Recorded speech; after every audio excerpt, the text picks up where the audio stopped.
All right, today we are diving deep into the mind of David Goggins. This is a guy who has completely redefined what we think is possible for a human being. We're going to break down his core principles for building a mind that is just unbreakable. So let's get right into it. I want to kick things off with a question that really gets to the heart of Goggins' entire philosophy. What if that wall you always hit, that voice in your head telling you to stop, what if that isn't the end? What if it's actually the real starting line? And this number, this is the key to everything. Goggins calls it the 40% rule. And the idea is simple, but wow, is it powerful. When your mind is screaming at you that you are completely done, that you have absolutely nothing left in the tank, you've only actually used about 40% of what you're truly capable of. So the big question is, how do you get to that other 60%? Well, it all starts by changing your relationship with pain and discomfort. You stop running from it and you start using it as a tool. Goggins has this concept he calls callousing your mind. And the analogy is perfect. When you lift weights, right, you create these tiny tears in your muscles and they grow back stronger. Your mind, it works the exact same way. He famously ran on broken legs during SEAL training. And with every single agonizing step, he wasn't just running.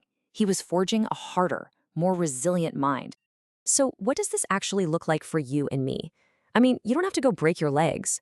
It's about small, daily doses of discomfort. Take a freezing cold shower. Go have that difficult conversation you've been avoiding. Every single time you intentionally step out of your comfort zone, you are building another callus on your mind. And this brings us right back to that 40% rule. See, that feeling of being done isn't a physical fact.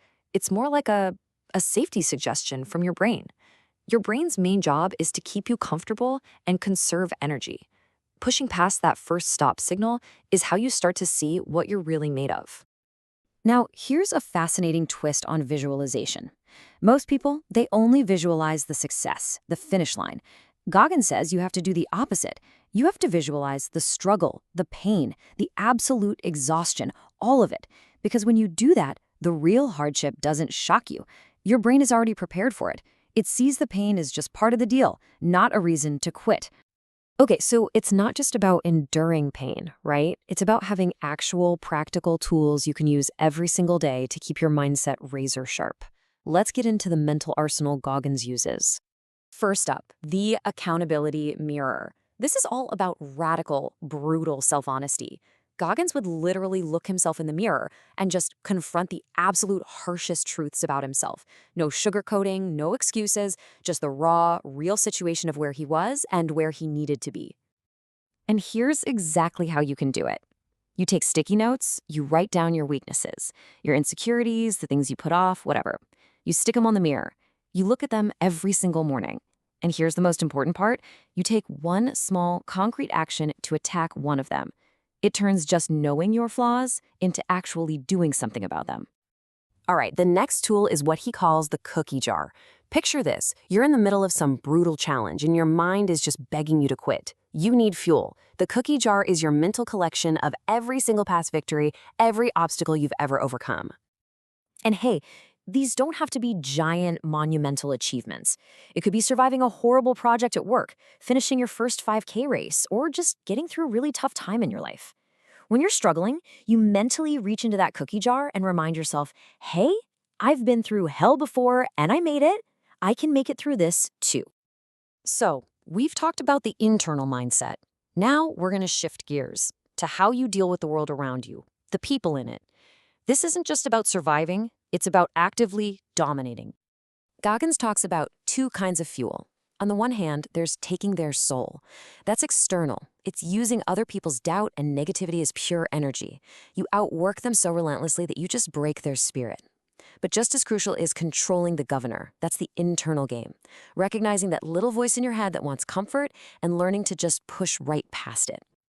This is one of his most powerful ideas. It is not enough to just be good. It's not even enough to be great. When you finally get into a room full of elite performers, the uncommon ones, your new mission is to become uncommon among them. So how on earth do you do that? Well, it's pretty simple actually. You actively look for the tasks that everyone else, even the high achievers, are trying to avoid. You know, the grunt work, the hardest problems, the thankless jobs. You go and master those things. And that is how you separate yourself from the rest of the pack. And that brings us to the final and maybe the most important part of this whole philosophy. This is not a 30-day challenge. This is not a quick fix. Mental toughness is a permanent lifestyle. There is no finish line. Goggins, after all of his success, still gets up at 4 a.m. to go run. The work never, ever stops. Because the second you get comfortable, that's the second you start getting soft. Discipline isn't something you do, it's something you are. The real key takeaway here is to stop waiting for motivation. Motivation is a feeling. It's fickle, it comes and it goes, you can't rely on it. Instead, you build your life on a foundation of non-negotiable standards. You run, you work, you study, not because you feel like it, but because that is who you are. Your standards are what carry you when your motivation has completely disappeared. And it all really boils down to this. 2 words. It's a command you give yourself. When life tries to make you soft, when you feel lazy, when you want to take that easy way out, this is the reminder. Stay hard. So, I'll leave you with this question. Forget about tomorrow. Forget about next week. Based on everything we just talked about, what is one small, uncomfortable thing you will do today to start building those calluses on your mind? The work starts right now.